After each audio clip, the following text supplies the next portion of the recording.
saya Adinda Aulia, berNIM 2405436077757. Saya Natasha Medindasari dari Prodi S1 Pendidikan Tata Boga Fakultas Teknik Universitas Negeri Malang dengan NIM 24054360895. Perkenalkan, nama saya Dini Stihandayani dari Prodi S1 Pendidikan Tata Boga Fakultas Teknik Universitas Negeri Malang dengan NIM 24054369558. Yang pertama ada pengertian kognitif.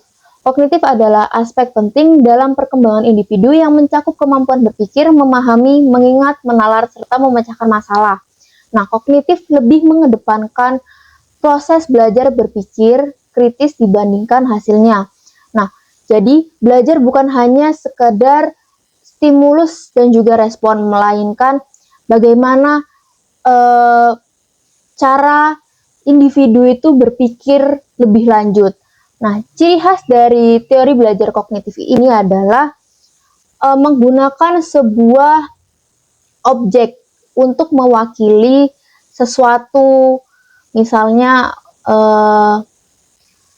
kebun binatang itu, apa sih yang ada di kebun binatang itu, misalnya ada gajah, ada jerapah, dan sebagainya, dan objek yang mewakili tersebut bersifat mental. Nah, selanjutnya ada beberapa ahli yang mengemukakan tentang teori kognitif ini. Nah, yang pertama ada teori Jean Piaget. Nah, teori Piaget ini sangat berpengaruh kepada sejarah perkembangan anak. Piaget sendiri berpendapat bahwa kognitif adalah proses yang berkaitan dengan bagaimana seseorang memperoleh pengetahuan dan menggunakannya untuk beradaptasi dengan lingkungan.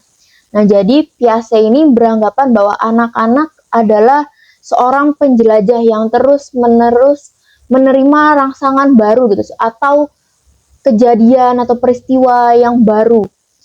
Dan terus mendorong anak-anak untuk mempelajari hal-hal baru tersebut. Nah, pada teori Piaget sendiri ada 4 tahapan yang harus dilalui oleh setiap individu. Yang pertama ada sensori motor, dimulai dari usia lahir sampai 2 tahun.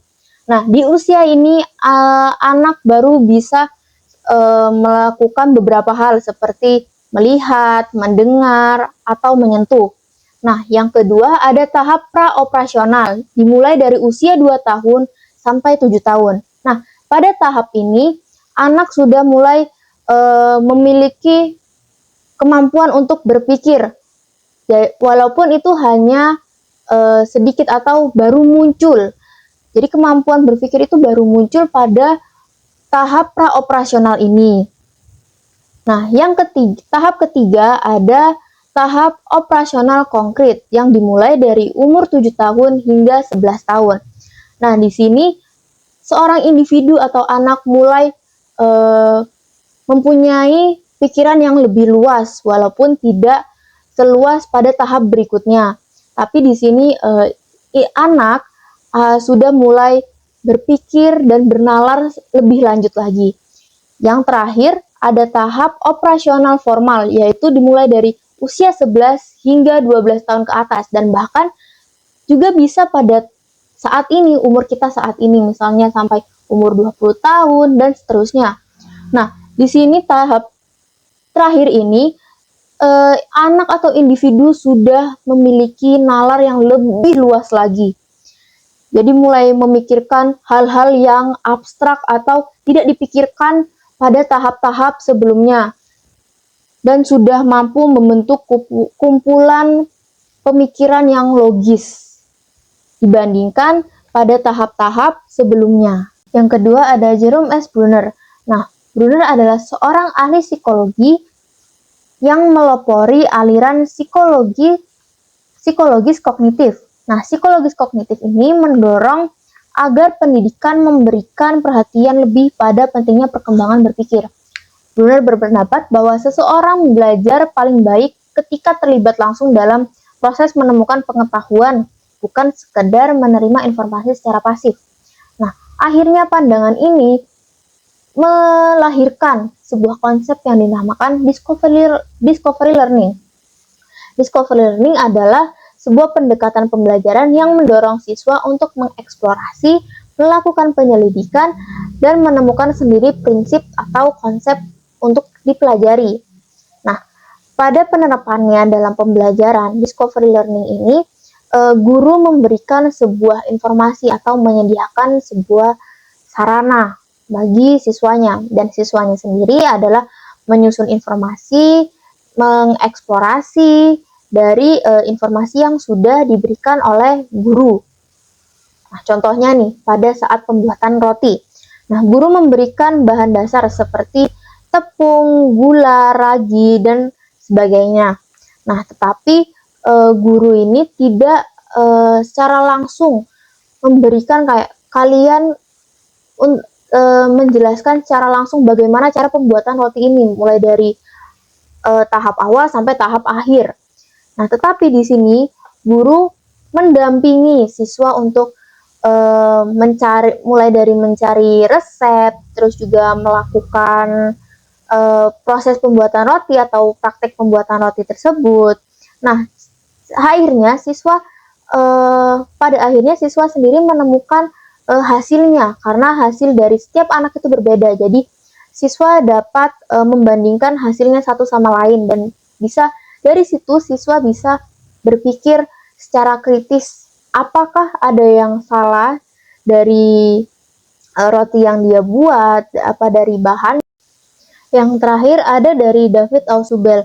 Nah, menurut Ausubel, kognitif berhubungan dengan bagaimana pengetahuan baru diserap, diproses, dan dihubungkan dengan struktur kognitif yang sudah dimiliki individu. Ia menekankan bahwa belajar akan lebih efektif apabila informasi baru tidak dipelajari secara terpisah, melainkan dikaitkan dengan konsep atau pengetahuan yang telah ada dalam pikiran peserta didik. Nah, Ausubel ini adalah seorang psikologi pendidikan yang mengembangkan salah satu teori belajar, yaitu teori pembelajaran bermakna. Nah, maksud dari teori pembelajaran bermakna ini adalah suatu proses mengaitkan informasi baru dengan informasi yang telah ada atau yang sudah dipelajari. Jadi menurut Ausubel sendiri, belajar akan lebih efektif atau lebih bermakna lagi jika informasi lama dan informasi baru itu digabungkan dan menciptakan sebuah informasi baru. Selanjutnya ada pengaplikasian komponen. Yang pertama yaitu pengetahuan deklaratif. Siswa mempelajari mengenai data penting usaha, menganalisis instansi terkait, dan mengenal konsep-konsep awal usaha. Yang kedua, ada pengetahuan prosedural. Siswa diajarkan untuk observasi, wawancara, dan menyusun rencana kegiatan usaha. Lalu yang ketiga, ada pandangan. Siswa mulai memahami pandangan sebagai pihak memilih usaha, bekerja sama dengan pemasak dan pembeli. Lalu selanjutnya ada peristiwa mental, yang dimana siswa melakukan simulasi pengambilan keputusan menu, tema, biaya, serta memberikan evaluasi dan rekomendasi. Yang pertama yaitu pengetahuan deklaratif. Secara umum, pengetahuan deklaratif adalah jenis pengetahuan yang berfokus pada apa yang diketahui seperti fakta, definisi, konsep, teori, dan peristiwa. Pengetahuan deklaratif merupakan pondasi bagi pengetahuan prosedural dan kondisional, dan sangat penting dalam pendidikan, bahasa, dan organisasi.